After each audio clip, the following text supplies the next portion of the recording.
Good morning, good afternoon, good evening, good night, good day to you.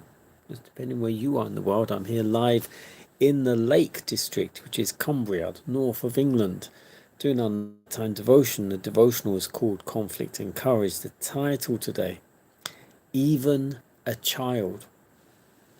The scripture reading comes from 2 Kings 5, verse 2.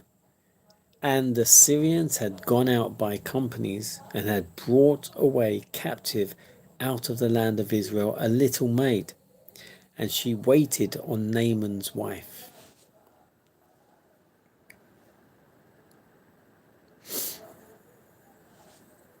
A slave, far from her home, this little maid was nevertheless one of God's witnesses, unconsciously fulfilling the purpose for which God had chosen Israel as his people.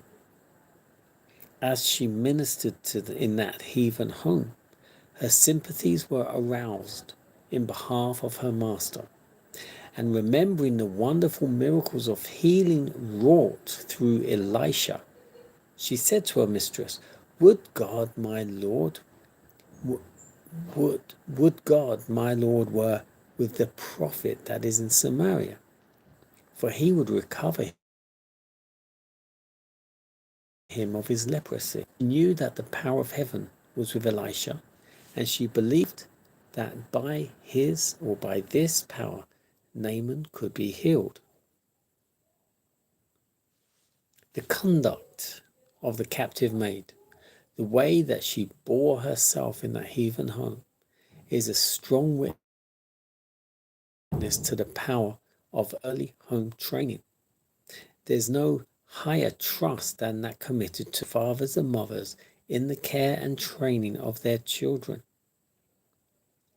Parents have to do with the very foundations of habit and character. By their example and teaching, the future of their children is largely decided. Happy are the parents whose lives are a true reflection of the divine, so that the promises and commands of God awaken in the child gratitude and reverence. The parents who, by teaching the child to love and trust and obey them, are teaching him to love and trust and obey his Father in heaven. Parents who impart to the child such a gift have endowed him with a treasure more precious than the wealth of all the ages, a treasure as enduring as eternity. We know not in what line our children may be called to serve. They may spend their lives within the circle of the home. They may engage in life's common vocations or go as teachers of the gospel in heathen lands. But all are alike called to the missionaries for God, ministers of mercy to the world. He who sent the little Israelitish maiden to the help of Naaman, the Syrian captain, sends men and women and youth today as his representatives to those in need of divine help and guidance.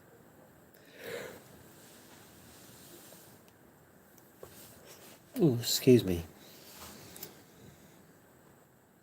So even a child, God will use even a child, no matter how young, doesn't matter how young or even how old.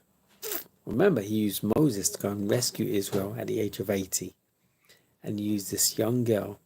I don't know how old she was, but she was very young. No matter your age, young or old, God can use you if you allow him to.